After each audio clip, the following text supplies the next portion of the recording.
Hello everyone, আসসালামু আলাইকুম। আজ আমি তৈরি করব চালের গুঁড়ার ড্রাই কেক।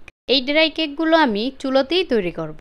তো চালের গুঁড়ার তৈরি অনেকগুলো কেকের রেসিপি আমি আপনাদের সাথে শেয়ার করেছি, আর আপনারা কিন্তু সেগুলো অনেক পছন্দও করেছেন। আর চালের গুঁড়ার কেক খেতে কিন্তু একটু বেশিই মজার হয়। আর চালের গুঁড়ো দিয়ে তৈরি এই ড্রাই কেকগুলো কিন্তু আরও অনেক বেশি মজার। এটা বাইরের কেনা ড্রাই কেকের থেকে বেশি মজা হবে ইনশাল্লাহ। তো অবশ্যই কিন্তু ট্রাই করে দেখবেন। তো কেক তৈরির জন্য প্রথমে একটা ব্লেন্ডারের জগের ভিতরে 3টা ডিম নিয়ে নিলাম। তারপরে একটা মিডিয়াম সাইজের চায়ের কাপের 1.5 কাপ চিনি নিয়ে নিলাম, আর তেল নিলাম 1.5 কাপ।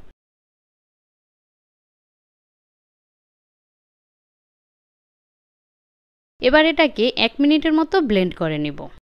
আর এই তো ব্লেন্ড করার পরে আমি একটা বাটিতে নিয়ে নিলাম। তো এবার আমি এর ভিতরে দিলাম এই চায়ের কাপের 3 কাপ চালের গুঁড়া। 3টা ডিমের সাথে 3 কাপ চালের গুঁড়া দিতে হবে।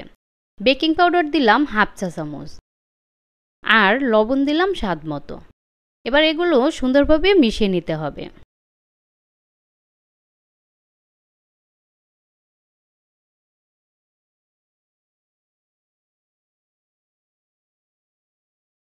তো মিশিয়ে নেওয়ার পরে এই যে এবার আমি এর ভিতরে দিলাম 1 টেবিল চামচ পরিমাণ লেবুর রস। এখানে লেবুর রসের পরিবর্তে ভ্যানিলা এসেন্সও দিতে পারেন। তো লেবুর রস দেওয়ার পরে আমি আবারও এটাকে সুন্দরভাবে মিশিয়ে নিব।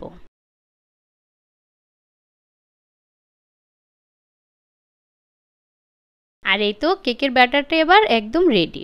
আর ব্যাটারের ঘনত্বটা এরকম হবে। এবার একটা কেকের মোল্ড নিয়ে নিলাম, আর মোল্ডের ভিতরে একটা বেকিং পেপার নিয়ে তেল মাখিয়ে নিয়েছি। এবার কেকের ব্যাটারটা মোল্ডের ভিতরে দিয়ে দিলাম।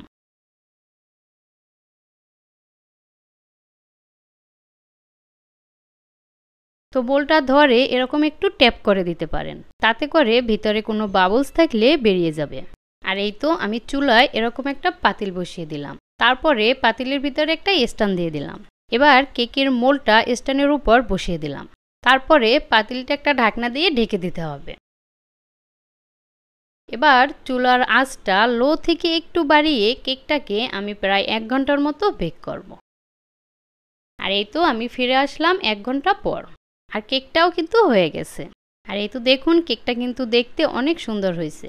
এবার আমি এই কেকটা চুলা থেকে নামিয়ে একটু ঠান্ডা করে নিব।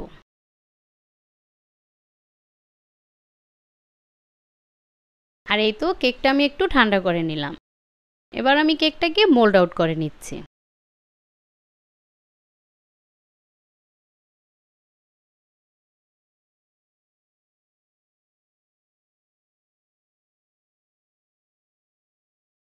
আর দেখুন, কেকটা মোল্ড আউট করার সময় প্লেটের সাথে একটু লেগে গেছিল, যার কারণে কেকের উপরটা একটু এরকম হয়ে গেছে।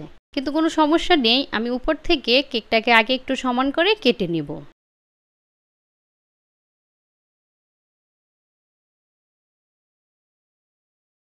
আর এই তো কেকটাকে আমি সমান করে একটু কেটে নিলাম।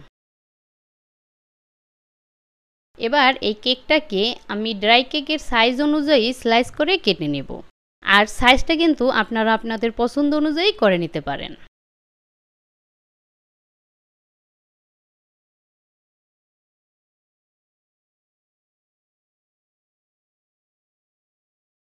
আর এই তো আমি সবগুলো কেক এভাবে কেটে নিলাম। এবার চুলায় একটা ফ্রাই প্যান বসিয়ে তার ভিতরে এই কেকের পিসগুলো বসিয়ে দিলাম। আর আপনারা চাইলে ফ্রাই প্যানের ভিতরে একটু ঘি ব্রাশ করে নিতে পারেন।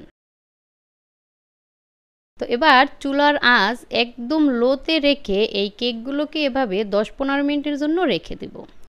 আর এই তো 10-15 মিনিট পর এবার আমি কেকগুলো একটু উল্টিয়ে দেব।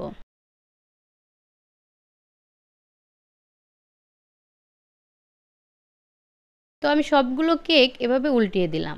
এবার আবারও এই কেকগুলোকে আমি 10-15 মিনিটের জন্য এভাবে রেখে দেব। তো কেকগুলোকে এভাবে কয়েকবার উল্টিয়ে পাল্টিয়ে দিতে হবে।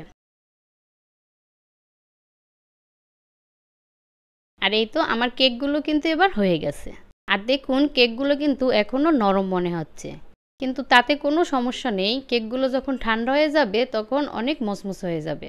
তো এবার চুলাটা বন্ধ করে চুলার উপরেই এভাবে কেকগুলো রেখে দেব, একদম ঠান্ডা হওয়া পর্যন্ত। তো দেখুন তৈরি হয়ে গেল চালের গুঁড়ার ড্রাই কেক। আর এটা কিন্তু এখন বাইরের কেনা ড্রাই কেকের মতোই একদম মুসমুসে হয়ে গেছে। আর এটা খেতে যে কতটা মজার হয়েছে অবশ্যই আপনারা ট্রাই করে একবার দেখবেন। তো আমার ভিডিওটি যদি ভালো লাগে তাহলে অবশ্যই আমার চ্যানেলটি সাবস্ক্রাইব করে দিবেন। ভালো থাকবেন সবাই, আল্লাহ হাফেজ।